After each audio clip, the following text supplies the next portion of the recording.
ಇವರ ಯೋಗ್ಯತೆಗೆ ಯಾವುದೇ ಒಂದು ಅಭಿವೃದ್ಧಿ ಕೆಲಸ ಕಾರ್ಯಗಳನ್ನು ಮಾಡೋದಕ್ಕೆ ಸಾಧ್ಯ ಆಗಲಿಲ್ಲ. ರಾಜ್ಯದಲ್ಲಿ ಭ್ರಷ್ಟಾಚಾರಕ್ಕೆ ಸೀಮಿತವಾಗಿರುವಂತಹ ಈ ಕಾಂಗ್ರೆಸ್ ಸರ್ಕಾರ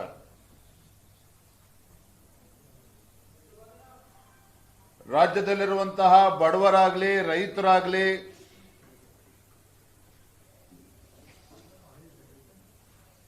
ಹಿಂದುಳಿದ ವರ್ಗಗಳು, ಪರಿಷ್ಠ ಜಾತಿ ಪರಿಷ್ಠ ಪಂಗಡಗಳು, ಈ ಸಮುದಾಯಗಳೆಲ್ಲವೂ ಸಹ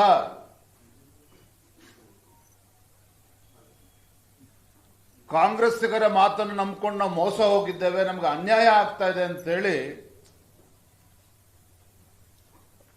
ರಾಜ್ಯದೆಲ್ಲೆಡೆಗೂ ಕೂಡ ಈ ಚರ್ಚೆಗಳು ಪ್ರಾರಂಭ ಆಗಿದೆ.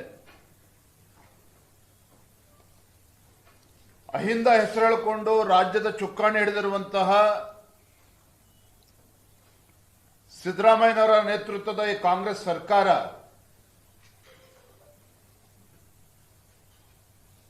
ಅಹಿಂದ ಆ ಪಕ್ಕಕ್ಕಿಟ್ಟರೆ ಹಿಂದುಳಿದ ಸಮುದಾಯಗಳನ್ನ, ಪರಿಷ್ಠ ಜಾತಿ ಪರಿಷ್ಠ ಪಂಗಡಗಳನ್ನ ಸಂಪೂರ್ಣವಾಗಿ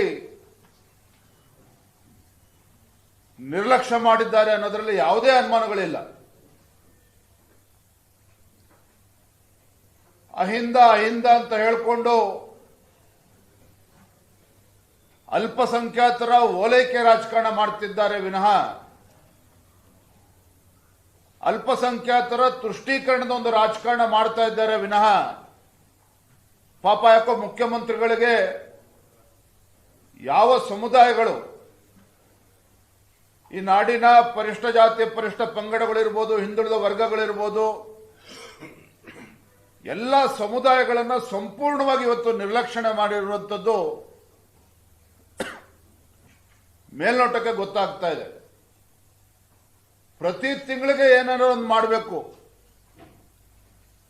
ನೋಡಿ, ಮೊನ್ನೆ ದಿನ ಸರ್ಕಾರ ಒಂದು ಹೊಸ ಆದೇಶವನ್ನು ತಂದಿದ್ದಾರೆ.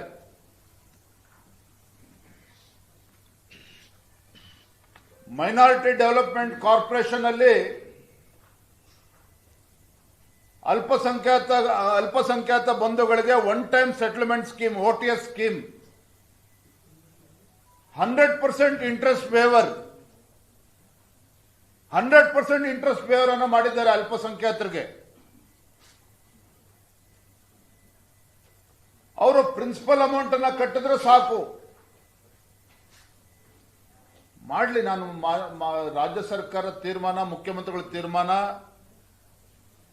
ಅಲ್ಪಸಂಖ್ಯಾತರಿಗೆ ನ್ಯಾಯ ಕೊಡಬೇಕು ಅಂತ ನಾನು ಬೇಡ ಅಂತ ಹೇಳೋದಿಲ್ಲ. ಆದ್ರೆ ಬೇರೆ ಸಮುದಾಯಗಳು ಏನು ಅನ್ಯಾಯ ಮಾಡಿದ್ದಾರೆ ನಿಮಗೆ? ಯಾಕೆ ಸರ್ಕಾರಕ್ಕೆ, ಮುಖ್ಯಮಂತ್ರಿಗಳಿಗೆ ಪರಿಷ್ಠ ಜಾತಿ ಪರಿಷ್ಠ ಪಂಗಡಗಳು, ಹಿಂದುಳಿದ ವರ್ಗಗಳು ಯಾಕೆ ಅವ್ರ ಕಣ್ಣಿಗೆ ಕಾಣ್ತಾ ಇಲ್ಲ? ಅವರಲ್ಲೂ ಬಡವರು ಇಲ್ವಾ ಹಾಗಾದ್ರೆ ಮಾನ್ಯ ಮುಖ್ಯಮಂತ್ರಿಗಳೇ? ಅವರಲ್ಲಿ ಬಡವರು ಇವತ್ತು ಸಿಗ್ತಾ ಇಲ್ವಾ? ನಿಮಗೆ ಕಣ್ಣಿಗೆ ಕಾಣ್ತಾ ಇಲ್ವಾ ಹಾಗಾದ್ರೆ ಕಾಂಗ್ರೆಸ್ ಸರ್ಕಾರಕ್ಕೆ, ಮುಖ್ಯಮಂತ್ರಿಗಳಿಗೆ? ಈ ರೀತಿ ಅಲ್ಪಸಂಖ್ಯಾತರನ್ನ ಓಲೈಕೆ ಮಾಡೋದಕ್ಕೆ ಯಾವ ಮಟ್ಟಕ್ಕೂ ಕೂಡ ನಾವು ಹೋಗ್ತೇವೆ ಅಂತ ಹೇಳಿದ್ರೆ, ಎಲ್ಲೋ ಒಂದ್ ಕಡೆ ಕಾಂಗ್ರೆಸ್ ಸರ್ಕಾರ ಅಲ್ಪಸಂಖ್ಯಾತರನ್ನ ಓಲೈಕೆ ಮಾಡಿಕೊಡೋದು ಒಂದ್ ಕಡೆ ಆದ್ರೆ, ಎಲ್ಲ ಸಮುದಾಯಗಳಿಗೆ ಘೋರ ಅನ್ಯಾಯವನ್ನ ಈ ಕಾಂಗ್ರೆಸ್ ಸರ್ಕಾರ ಮಾಡ್ತಾ ಇದೆ.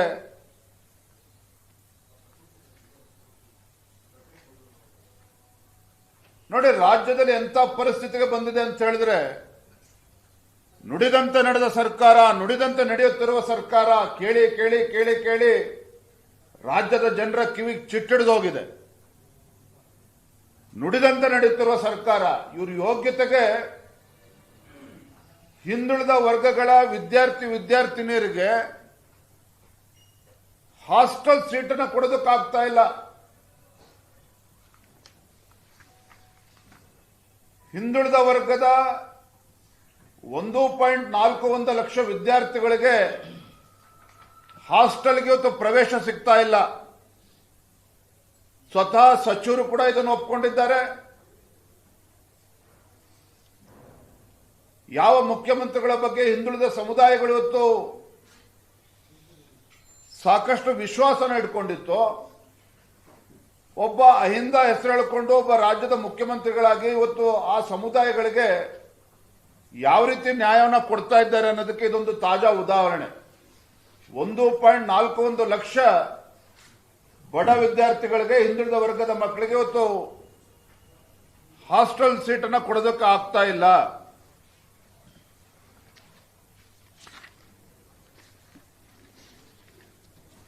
ಹಿಂದುಳಿದ ವರ್ಗಗಳ ಬಗ್ಗೆ ಮೊಸಳೆ ಕಣ್ಣೀರನ್ನು ಹಾಕ್ತಕ್ಕಂಥ ಈ ಕಾಂಗ್ರೆಸ್ ಸರ್ಕಾರ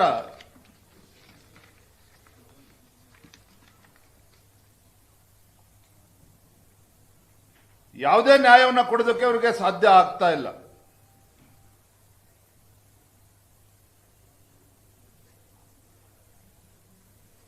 ಯುವ ಜನತೆಗೆ ಉದ್ಯೋಗವನ್ನ ಸೃಷ್ಟಿ ಮಾಡ್ತೇವೆ ಅಂತೇಳಿ ಭರವಸೆನ ಕೊಟ್ಟಿದ್ರು ಚುನಾವಣೆ ಸಂದರ್ಭದಲ್ಲಿ.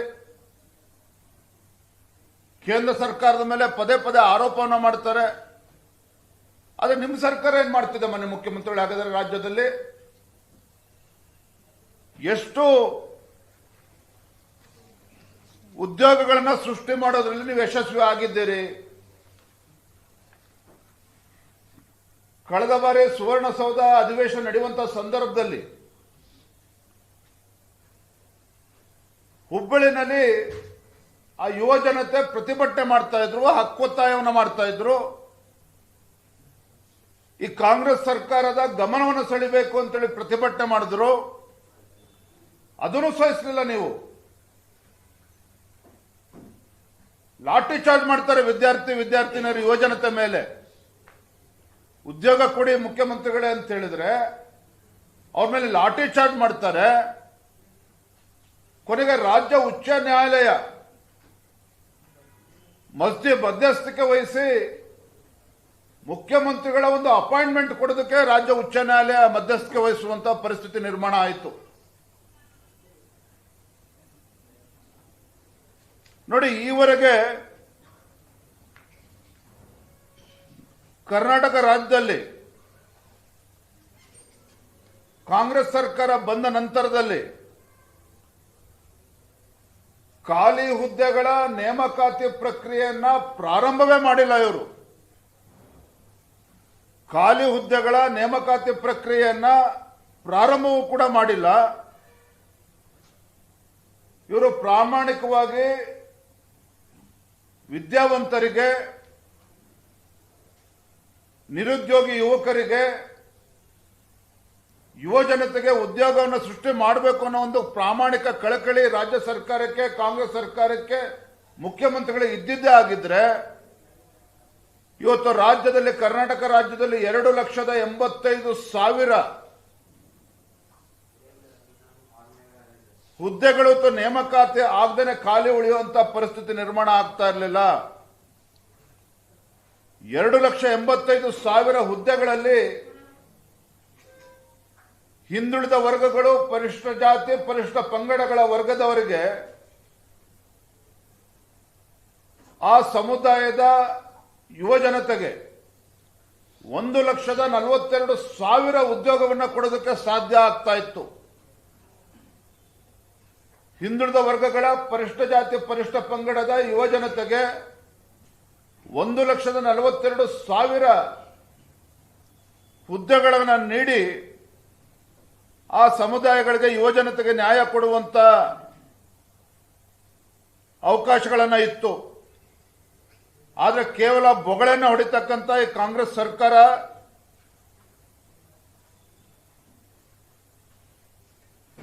%50 ಇದ್ದಂತ ರಿಸರ್ವೇಶನ್ 56% ಆಗಿದ್ರೂ ಸಹ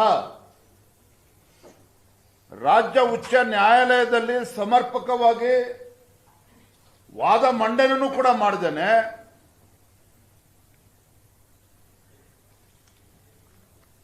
ಹೈಕೋರ್ಟ್ನಲ್ಲಿ ಸರಿಯಾದ ರೀತಿ ವಾದ ಮಂಡನೆ ಮಾಡಿದ್ದೇನೆ. ಕಾಲಹರಣ ಮಾಡಿಕೊಂಡು ಇವತ್ತು ಕಾಂಗ್ರೆಸ್ ಸರ್ಕಾರ ಯುವ ಜನತೆ ಒಂದು ಭವಿಷ್ಯಕ್ಕೆ ಕಲ್ಲು ಹಾಕುವಂತ ಕೆಲಸ ಈ ಕಾಂಗ್ರೆಸ್ ಸರ್ಕಾರ ಮಾಡ್ತಾ ಇದೆ, ಮುಖ್ಯಮಂತ್ರಿಗಳು ಮಾಡ್ತಾ ಇದ್ದಾರೆ. ನಾನು ಇವಾಗಲೂ ಕೂಡ ಆಗ್ರಹ ಮಾಡ್ತಾ ಇದ್ದೇನೆ ಮಾನ್ಯ ಮುಖ್ಯಮಂತ್ರಿಗಳಿಗೆ, ಈಗಲೂ ಕೂಡ ಕಾಲ ಮಿಂಚಿಲ್ಲ.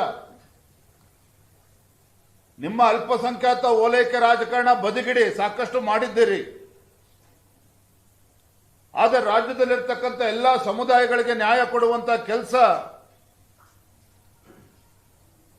ಮಾಡಬೇಕು ಅಂತೇಳಿ ನಾನು ಈ ಸಂದರ್ಭದಲ್ಲಿ ಆಗ್ರಹವನ್ನು ಪಡಿಸ್ತಾ ಇದ್ದೇನೆ.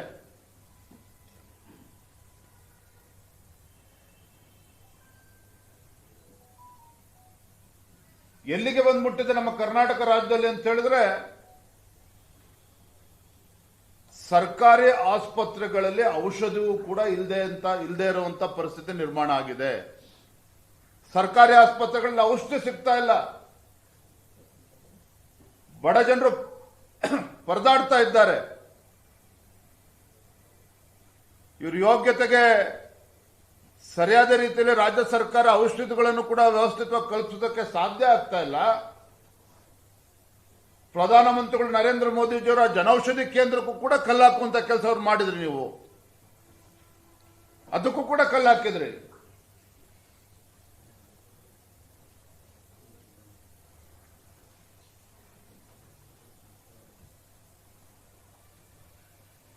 ಎಂತ ಅಯೋಗ್ಯ ಸರ್ಕಾರ ಇದು ಅಂತ ಹೇಳಿದ್ರೆ ಕಾಂಗ್ರೆಸ್ ಸರ್ಕಾರ. ರಾಜ್ಯದಲ್ಲಿ ಇವತ್ತು ಅಭಿವೃದ್ಧಿಯ ಭಾಗ್ಯ ಇವತ್ತು ಮರೀಚಿಕೆ ಆಗಿರುವಂಥದ್ದು. ರಾಜ್ಯದಲ್ಲಿ ಇವತ್ತು ಅಭಿವೃದ್ಧಿ ಭಾಗ್ಯ ಎಲ್ಲೂ ಕೂಡ ಅಭಿವೃದ್ಧಿ ಆಗ್ತಾ ಇಲ್ಲ. ಶಾಸಕರಿಗೆ ಅನುದಾನ ಭಾಗ್ಯ ಕೊಡದೆ ಹೋದರೂ ಸಹ ಕಾಂಗ್ರೆಸ್ ಶಾಸಕರಿಗೆ ತನ್ನ ಕುರ್ಚಿಯನ್ನು ಉಳಿಸಿಕೊಳ್ಳುವಂತಹ ಸಲುವಾಗಿ ಮುಖ್ಯಮಂತ್ರಿಗಳು ವಿದೇಶ ಪ್ರವಾಸದ ಭಾಗ್ಯವನ್ನು ಕಲ್ಪಿಸೋದಕ್ಕೆ ಹೊರಟಿದ್ದಾರೆ. ಶಾಸಕರುಗಳು ಕಳೆದ 2.5 ವರ್ಷದಿಂದ ತಮ್ಮ ಅಳಲನ್ನು ತೊಡ್ಕೊಳ್ತಾ ಇದ್ದಾರೆ. ಆಡಳಿತ ಪಕ್ಷದ ಶಾಸಕರು ಸ್ವಾಮಿ ಮುಖ್ಯಮಂತ್ರಿಗಳ ಅನುದಾನ ಕೊಡಿ ಅಂತ ಕೇಳ್ತಾ ಇದ್ದಾರೆ ತಮ್ಮ ಕ್ಷೇತ್ರದ ಅಭಿವೃದ್ಧಿಗೆ. ಒಂದು ಗಂಗಾ ಕಲ್ಯಾಣ ಯೋಜನೆ ಇವರು ಯೋಗ್ಯತೆ ಕೊಡೋದಕ್ಕೆ ಸಾಧ್ಯ ಆಗ್ತಾ ಇಲ್ಲ. ಬಡವರಿಗೆ ಮನೆ ಕಟ್ಕೊಡೋದಕ್ಕೆ ಸಾಧ್ಯ ಆಗ್ತಾ ಇಲ್ಲ. ಇದೆಲ್ಲದರ ನಡುವೆ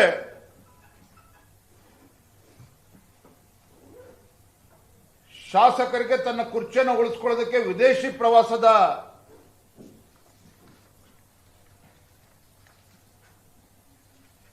ಭಾಗ್ಯವನ್ನ ಕಲ್ಪಿಸೋದಕ್ಕೆ ಇವತ್ತು ಮುಖ್ಯಮಂತ್ರಿಗಳು ಮುಂದಾಗಿದ್ದಾರೆ. ಇಂಥ ಲಜ್ಜೆಗೆಟ್ಟ ಸರ್ಕಾರ ರಾಜ್ಯದ ಇತಿಹಾಸದಲ್ಲಿ ನೋಡಿಲ್ಲ ಅಂತೇಳಿ ಜನಸಾಮಾನ್ಯರು ಇವತ್ತು ಮಾತನಾಡ್ತಾ ಇದ್ದಾರೆ.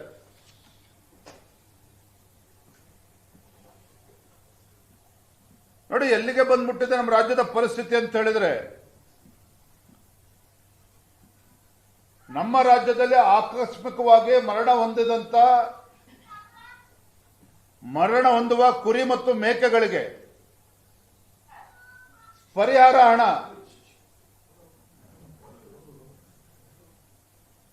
ಅನುಗ್ರಹ ಯೋಜನೆ 4ನೇ ಕಂತಿನ ಹಣ ಸುಮಾರು 45 ಕೋಟಿ ರೂಪಾಯಿನ ಹಾಗೆ ಬಾಕಿ ಉಳಿಸಿಕೊಂಡಿದ್ದಾರೆ ಇವರು. ಮಾನ್ಯ ಹಣಕಾಸಿನ ಸಚಿವರು ಆಗಿರುವಂತಹ ಮುಖ್ಯಮಂತ್ರಿಗಳಿಗೆ ಬಹುಶಃ ತಮ್ಮ ಕುರ್ಚಿಯನ್ನು ಉಳಿಸಿಕೊಳ್ತಕ್ಕಂಥ ಭರಾಟೆನಲ್ಲಿ ಇವ್ಯಾವೂ ಕೂಡ ಆದ್ಯತೆ ಅಲ್ಲ. ಅನುಗ್ರಹ ಯೋಜನೆ ಅಡಿಯಲ್ಲಿ ಆ ಸತ್ತಂತ ಕುರಿ ಮೇಕೆಗಳು ಅದೇನ ಕುಟುಂಬಗಳ ಪರಿಹಾರ ಕೊಡಬೇಕು, 45 ಕೋಟಿ ಬಾಕಿ ಉಳಿಸಿಕೊಂಡಿದ್ದಾರೆ. 25-26 ಡಿಸೆಂಬರ್ ಒಳಗೆ ಸಾವನ್ನಪ್ಪಿರ್ತಕ್ಕಂಥ ಸುಮಾರು 90,000 ಕುರಿ ಮೇಕೆಗಳೇನು ಸತ್ತೋಗಿದ್ದಾವೆ, ಅದರಲ್ಲಿ ಕೇವಲ 30,000ಕ್ಕೆ ಮಾತ್ರ ಕೊಟ್ಟಿದ್ದಾರೆ ಪರಿಹಾರ.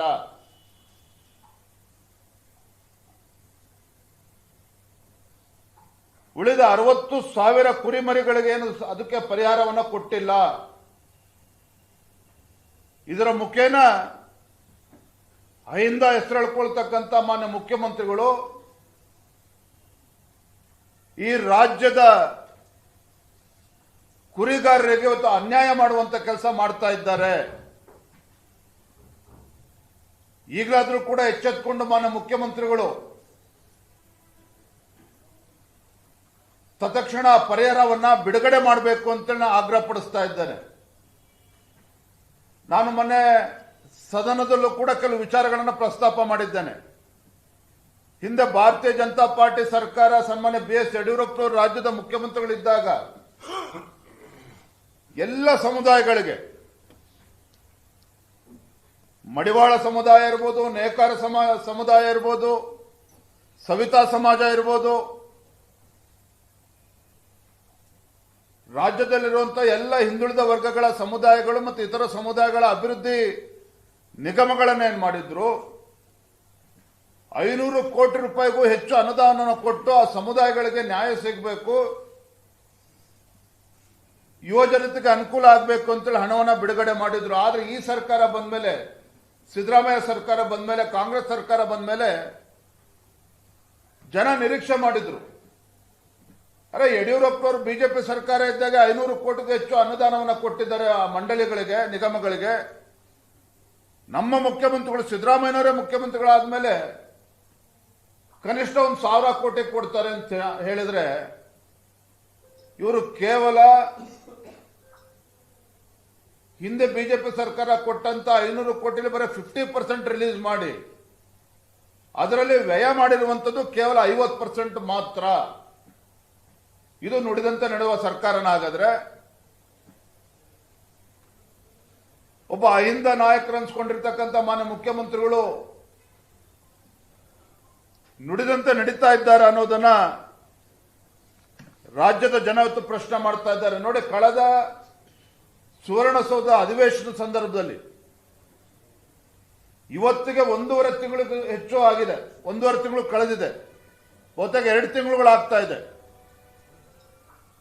ಸುವರ್ಣಸೌಧದಲ್ಲಿ ನಮ್ಮ ಶಾಸಕ ಮಿತ್ರರಾಗಿರುವಂತಹ ಮಹೇಶ್ ತೆಂಗಿನಕಾಯಿರವರು ಬಹಳ ಪ್ರಮುಖವಾಗಿರ್ತಕ್ಕಂಥ ಪ್ರಶ್ನೆನ ಎತ್ತಿದ್ರು. ಕಳೆದ ಜನವರಿ ಫೆಬ್ರವರಿ ತಿಂಗಳಿನಲ್ಲಿ ಗೃಹಲಕ್ಷ್ಮಿ ಯೋಜನೆಗೆ ಸುಮಾರು 5,000 ಕೋಟಿ ರೂಪಾಯಿಗಳನ್ನ ಬಿಡುಗಡೆ ಮಾಡಬೇಕಾಗಿತ್ತು. ಆ 5,000 ಕೋಟಿ ಯಾಕೆ ಬಿಡುಗಡೆ ಆಗಿಲ್ಲ, ಹಣ ಎಲ್ಲೋಗಿದೆ ಅಂತೇಳಿ ಪ್ರಶ್ನೆ ಮಾಡಿದ್ರೆ ಬೆಳಗಾವಿಯ ಅಧಿವೇಶನದಲ್ಲೂ ಕೂಡ ಉತ್ತರ ಸಮರ್ಪಕವಾಗಿ ಕೊಡಲಿಲ್ಲ. ಮೊನ್ನೆ ಬೆಂಗಳೂರಿನಲ್ಲೂ ನಡೆದಂತ ಅಧಿವೇಶನದಲ್ಲೂ ಕೂಡ ಮತ್ತೆ ಪ್ರಶ್ನೆನ ಕೇಳಿದ್ರೆ ಮಾನ್ಯ ಮುಖ್ಯಮಂತ್ರಿಗಳು ಉತ್ತರ ಏನು ಗೊತ್ತಾ? ವಿರೋಧ ಪಕ್ಷದ ನಾಯಕರು ಕೂಡ ಕೇಳಿದಾಗ ಯಾವ್ದು ನೋಡಿ ಹೇಳ್ತೀನಪ್ಪ, ಅರ್ಥಾತ್ ಗೃಹಲಕ್ಷ್ಮಿಗೆ, ಬಡ ಕುಟುಂಬದ ಹೆಣ್ಮಕ್ಳಿಗೆ ಮೀಸಲಿಟ್ಟಿರ್ತಕ್ಕಂಥ ಹಣ 5,000 ಕೋಟಿ ಎಲ್ಲಿದೆ, ಎಲ್ಲಿ ಅದು ವರ್ಗಾವಣೆ ಆಗಿದೆ, ಎಲ್ಲಿ ಅದು ಉಪಯೋಗ ಆಗಿದೆಯೋ ದುರುಪಯೋಗ ಆಗಿದೆಯೋ ಇವತ್ತಿಗೂ ಕೂಡ ಹಣಕಾಸಿನ ಸಚಿವರಾಗಿರುವಂತಹ ಮಾನ್ಯ ಮುಖ್ಯಮಂತ್ರಿಗಳ ಹತ್ರ ಇನ್ನೂ ಕೂಡ ಉತ್ತರ ಸಿಗ್ತಾ ಇಲ್ಲ. ಇನ್ನು ಎಷ್ಟು ದಿನ ಬೇಕು ಮಾನ್ಯ ಮುಖ್ಯಮಂತ್ರಿಗಳಿಗೆ ಪ್ರಶ್ನೆಗೆ ಉತ್ತರ ಕೊಡೋದಕ್ಕಾಗಾದ್ರೆ? ಎಲ್ಲೋಯ್ತು ಹಣ ಹಾಗಾದ್ರೆ? ಹಿಂದೆ ನೋಡಿದ್ವಿ, ST ಡೆವಲಪ್ಮೆಂಟ್ ಕಾರ್ಪೊರೇಷನ್, ವಾಲ್ಮೀಕಿ ಅಭಿವೃದ್ಧಿ ನಿಗಮದ ಹಣ ಯಾವ ರೀತಿ ತೆಲಂಗಾಣಕ್ಕೆ ತೆಗೆದುಕೊಂಡೋಗಿ ಯಾವ ರೀತಿ ದುರುಪಯೋಗ ಆಯಿತು, ಯಾವ ರೀತಿ ಕೊಳ್ಳೆ ಹೊಡೆದ್ರು, ಯಾವ ರೀತಿ ಹಣವನ್ನು ಚುನಾವಣೆಗೆ ಬಳಸ್ಕೊಂಡ್ರು, ಇವೆಲ್ಲವೂ ಕೂಡ ರಾಜ್ಯದ ಜನ, ದೇಶದ ಜನ ನೋಡಿದ್ದಾರೆ. ಹಾಗಾಗಿ ಇದು ಈ 5,000 ಕೋಟಿನೂ ಕೂಡ ಇನ್ಯಾವುದಾದ್ರು ರಾಜ್ಯಕ್ಕೆ ವರ್ಗಾವಣೆ ಮಾಡಿ ತಿಂದು ತೇಗುವಂತ ಕೆಲಸ ಏನಾದ್ರು ರಾಜ್ಯ ಸರ್ಕಾರ ಮಾಡಿದೆ, ಅದನ್ನಾದ್ರೂ ಕೂಡ ಉತ್ತರ ಕೊಡಬೇಕು ಅವರು. ಆದ್ರೆ ಒಂದಂತೂ ಸತ್ಯ, 2 ತಿಂಗಳುಗಳು ಆದರೂ ಸಹ ಗೃಹಲಕ್ಷ್ಮಿಯ 5,000 ಕೋಟಿ ರೂಪಾಯಿಗಳು ಎಲ್ಲಿದೆ ಅಂತೇಳಿ ಹಣಕಾಸಿನ ಸಚಿವರು ಗೊತ್ತಿಲ್ಲ ಅಂತ ಹೇಳಿದ್ರೆ ಇದು ಜಗತ್ತಿನ 8ನೇ ವಿಸ್ಮಯ. ಇದು ನನಗೆ ಯಾಕೋ ಅನಿಸ್ತದೆ, ರಾಜ್ಯ ಸರ್ಕಾರದ ಪ್ರಿಯಾರಿಟೀಸ್, ಆದ್ಯತೆಗಳೇನಿರಬೇಕಾಗಿತ್ತು, ರಾಜ್ಯದ ಅಭಿವೃದ್ಧಿ ಈ ಸರ್ಕಾರಕ್ಕೆ ಆದ್ಯತೆ ಆಗಬೇಕಾಗಿತ್ತು. ಈ ರಾಜ್ಯದಲ್ಲಿ ಇವತ್ತು ಹಿಂದುಳಿದ ವರ್ಗಗಳು, ಪರಿಷ್ಠ ಜಾತಿ ಪರಿಷ್ಠ ಪಂಗಡಗಳ ಆ ಸಮುದಾಯಗಳನ್ನ ಮೇಲೆತ್ತುವಂತ ಕೆಲಸ ಆಗಬೇಕಾಗಿತ್ತು. ಈ ಸಮುದಾಯಗಳ ಬದುಕನ್ನ ಕಟ್ಟಿಕೊಡುವಂತ ಒಂದು ಈ ಕೆಲಸ ಕಾಂಗ್ರೆಸ್ ಸರ್ಕಾರದಿಂದ, ಮಾನ್ಯ ಮುಖ್ಯಮಂತ್ರಿಗಳಿಂದ ಆಗಬೇಕಾಗಿತ್ತು. ಆದರೆ ರಾಜ್ಯದಲ್ಲಿ ಅಧಿಕಾರಕ್ಕೆ ಬಂದಿದ್ದೇ ತಡ ಇವೆಲ್ಲವನ್ನೂ ಕೂಡ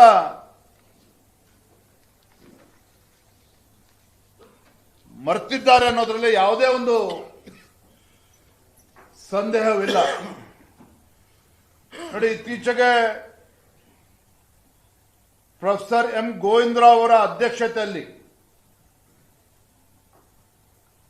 ನಮ್ಮ ರಾಜ್ಯದ ಪ್ರಾದೇಶಿಕ ಅಸಮಾನತೆಯ ನಿವಾರಣೆಯ ಸಮಿತಿ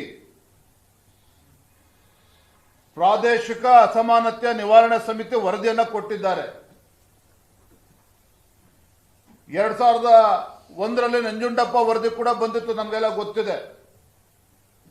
ಆದರೆ ರಾಜ್ಯ ಸರ್ಕಾರಕ್ಕೆ ಇವತ್ತು ವರದಿಯನ್ನು ಕೊಟ್ಟಿದೆ ಪ್ರೊಫೆಸರ್ ಎಂ ಗೋವಿಂದರಾವ್ ಅವರು. ಬಹಳ ಪ್ರಮುಖವಾಗಿರ್ತಕ್ಕಂಥ ಅಂಶ ಏನಪ್ಪಾ ಅಂತ ಹೇಳಿದ್ರೆ,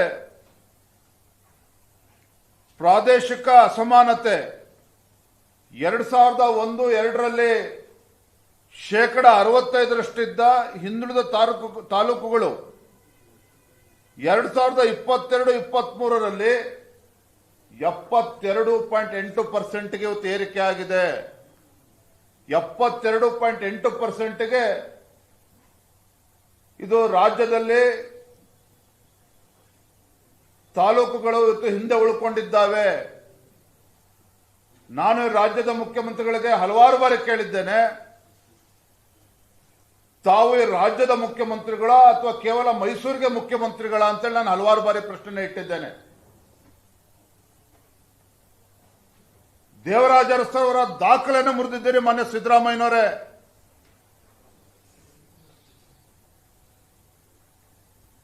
ಹಿಂದೆ 5 ವರ್ಷಗಳ ಕಾಲ ರಾಜ್ಯದ ಮುಖ್ಯಮಂತ್ರಿಗಳಾಗಿದ್ದರೆ ಈಗ 2.5 ವರ್ಷಗಳು ಪೂರೈಸಿದ್ದೀರಿ.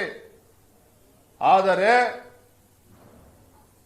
ಅನುದಾನ ಬಿಡುಗಡೆ ಮಾಡಿದ್ರಷ್ಟೇ ಸಾಕಾಗೋದಿಲ್ಲ.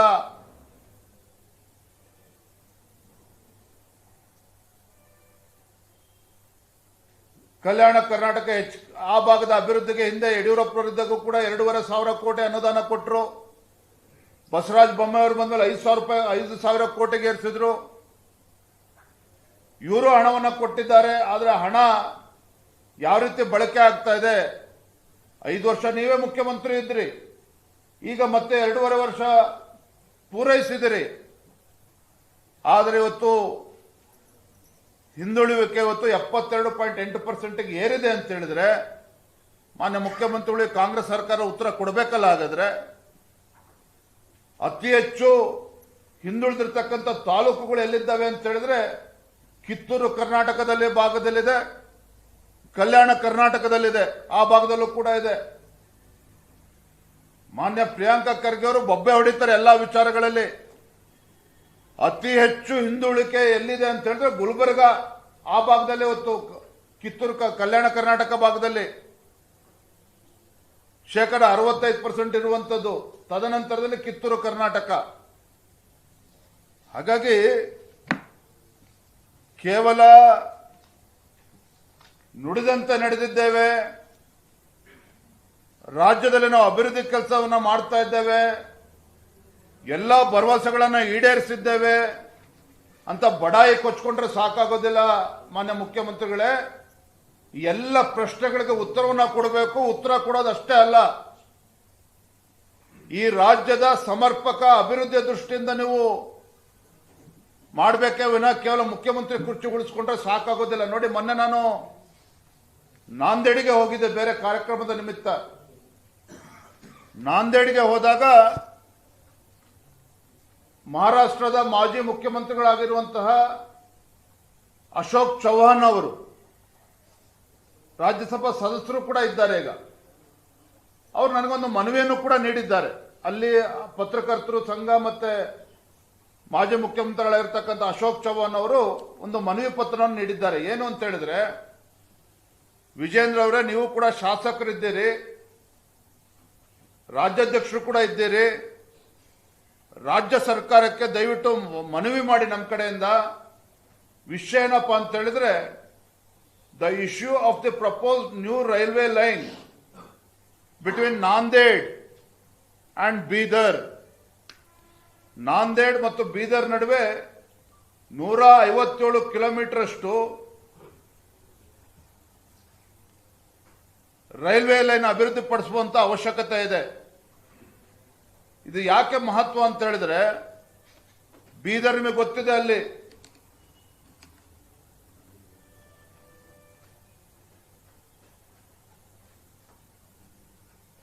ಸಿಖ್ರು ಅತಿ ಹೆಚ್ಚು ಅಲ್ಲಿದ್ದಾರೆ. ಅಲ್ಲೂ ಕೂಡ ಪವಿತ್ರ ಕ್ಷೇತ್ರ ಸಿಖ್ರಿಗೆ ಸಾಕಷ್ಟು ಪ್ರವಾಸಿಗರು ಮಹಾರಾಷ್ಟ್ರ ಮತ್ತು ದೇಶದ ಬೇರೆ ಬೇರೆ ರಾಜ್ಯಗಳಿಂದ ಬೀದರ್ಗೂ ಕೂಡ ಬರ್ತಾರೆ. ಬೀದರ್ ಜಿಲ್ಲೆ ಜನತೆಗೂ ಕೂಡ ಅನುಕೂಲ ಆಗ್ತದೆ. ಈ ನಾಂದೇಡ್ ಮತ್ತು ಬೀದರ್ ಮಧ್ಯೆ 157 ಕಿಲೋಮೀಟರ್ ಪ್ರಪೋಸಲ್ ಇವತ್ತು ರೆಡಿ ಆಗಿದೆ. ಕೇಂದ್ರ ಸರ್ಕಾರದ ಕಡೆಯಿಂದ ಪ್ರಪೋಸಲ್ ಬಂದು ಈಗಾಗಲೇ 2 ವರ್ಷ ಕಳೆದಿದೆ. ಮಹಾರಾಷ್ಟ್ರ ಸರ್ಕಾರ ಅಲ್ಲಿ ಕ್ಯಾಬಿನೆಟ್ ಡಿಸಿಷನ್ ಮಾಡಿ ಏನು 50-50 ರೇಷಿಯೋ ಕೊಡಬೇಕು, ಅದಕ್ಕೆ ಮಹಾರಾಷ್ಟ್ರ ಸರ್ಕಾರ ಅನುಮೋದನೆಯನ್ನು ನೀಡಿದ್ದಾರೆ. ಆದರೆ ನಮ್ಮ ಕರ್ನಾಟಕ ಸರ್ಕಾರ ಕಳೆದ 2 ವರ್ಷದಿಂದ ತಮ್ಮ ಸಹಮತಿಯನ್ನ ಅಪ್ರೂವಲ್ ಅನ್ನ ನೀಡಿಲ್ಲ. ಯಾಕೆ ಅಂತ ಹೇಳಿದ್ರೆ 50% ಕಮಿಟ್ಮೆಂಟ್ ಕೊಡಬೇಕಲ್ಲ, ಹಣವನ್ನು ಕೊಡಬೇಕಲ್ಲ, ಆ ರೈಲ್ವೆ ಲೈನ್ ಅಭಿವೃದ್ಧಿ ಆಗಬೇಕು ಅಂತ ಹೇಳಿದ್ರೆ. ಮತ್ತೆ 157 ಕಿಲೋಮೀಟರ್ ಅಲ್ಲಿ ಕರ್ನಾಟಕಕ್ಕೆ ಬರ್ತಕ್ಕಂಥದ್ದು ಕೇವಲ 50 ಕಿಲೋಮೀಟರ್ ಮಾತ್ರ. 57 ಕಿಲೋಮೀಟರ್ ಬರ್ತದೆ. ಉಳಿದಂತ 100 ಕಿಲೋಮೀಟರ್ ಮಹಾರಾಷ್ಟ್ರದಲ್ಲೇ ಬರುವಂತದ್ದು. ಏನು ಬಹಳ 20,000 ಕೋಟಿ 10,000 ಕೋಟಿ ಅಲ್ಲ, ಕೆಲವು 100 ಕೋಟಿಗಳು ಮಾತ್ರ ಕೊಡಬೇಕಾಗಿರುವಂತದ್ದು. ಆದ್ರೆ ಇದನ್ನು ಕೂಡ ರಾಜ್ಯ ಸರ್ಕಾರದ ನಿರ್ಲಕ್ಷ್ಯದಿಂದ ಈ ಹಣವನ್ನು ಕೂಡ ಬಿಡುಗಡೆ ಮಾಡದೇನೆ ಅಥವಾ ಅದಕ್ಕೆ ಅಪ್ರೂವಲ್ ಕೊಡದೇನೆ ಇವತ್ತು ಸತಾಯಿಸ್ತಾ ಇರುವಂತದ್ದು ನಮ್ಮ ಸರ್ಕಾರದ ಗೌರವ ಏನಾಗ್ತದೆ ಅಂತೇಳಿ ಒಂದು ಕ್ಷಣ ನಾವೆಲ್ಲರೂ ಕೂಡ ಯೋಚನೆ ಮಾಡಬೇಕಾಗಿದೆ.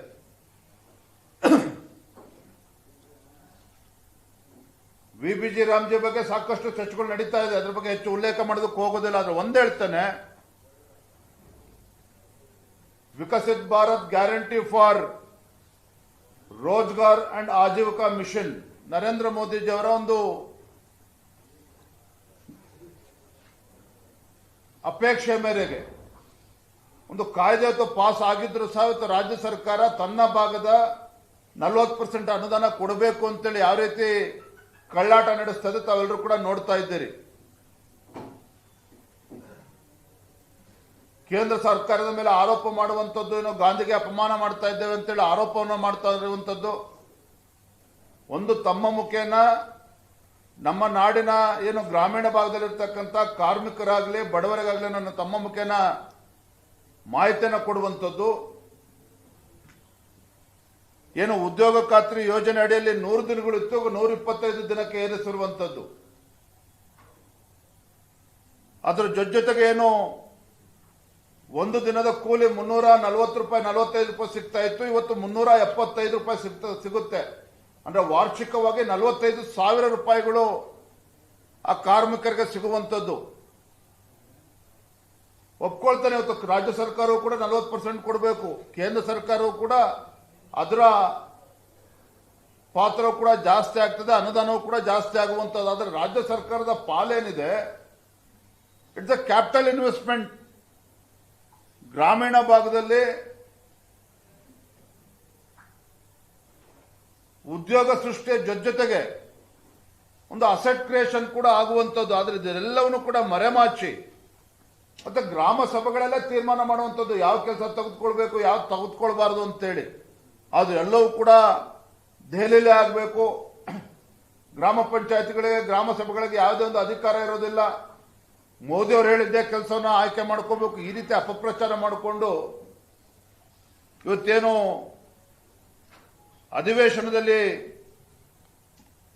ವಿಬಿಜಿ ರಾಮ್ಜಿ ಬಿಲ್ ವಿರುದ್ಧ ಏನು ನಿರ್ಣಯ ಮಾಡಿದ್ದೀರಿ, ಇದು ಅಕ್ಷಮ್ಯ ಅಪರಾಧ.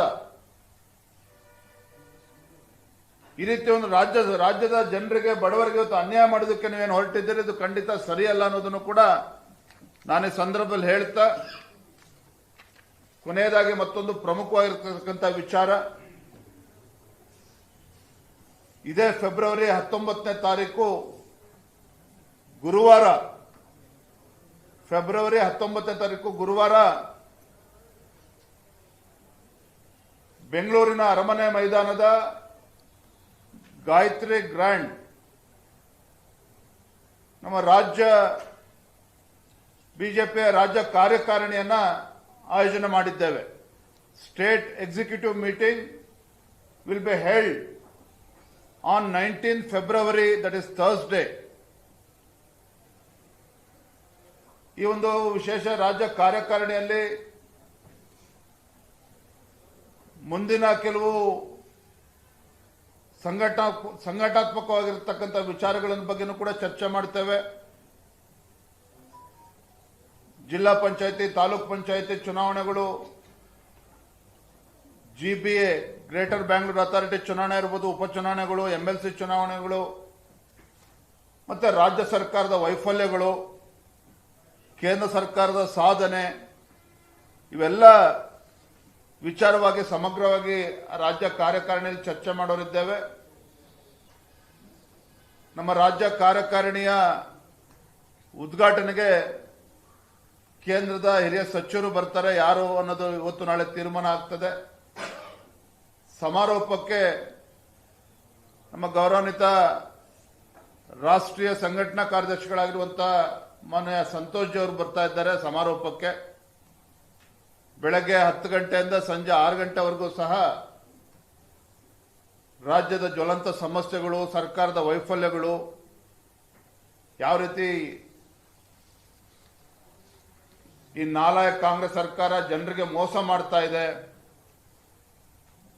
ಇವೆಲ್ಲ ವಿಚಾರಗಳ ಬಗ್ಗೆ ನಾವು ಈ ಕಾರ್ಯಕಾರಿಣಿ ನಾವು ಚರ್ಚೆ ಮಾಡೋರಿದ್ದೇವೆ. ಎಸ್ ಸರ್, ಧನ್ಯವಾದ ಸರ್. ಈಗ ಕಾಂಗ್ರೆಸ್ನ